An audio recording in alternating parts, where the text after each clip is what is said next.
Supervisor, Dr. Relma S. Magaysay, to our dear Principal, Dr. Johannes S. Asinas, dedicated teachers, proud parents, special guests, and of course, our shining stars, the kindergarten completers. Today is a very special day.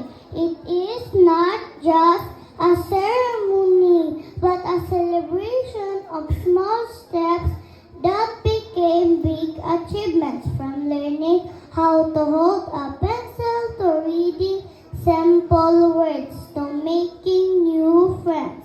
Our dear learners have come a long way. To our young completers, today is our moment.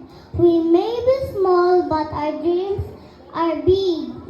Always remember that every great journey begins with simple steps.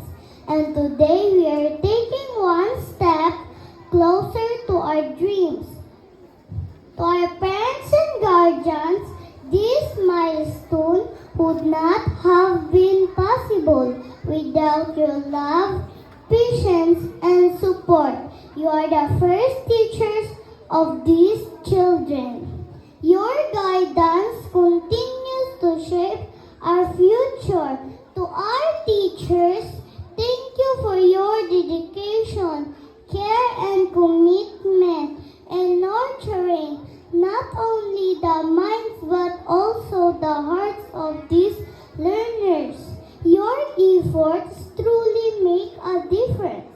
As we begin this moving up ceremony, let us celebrate the achievement of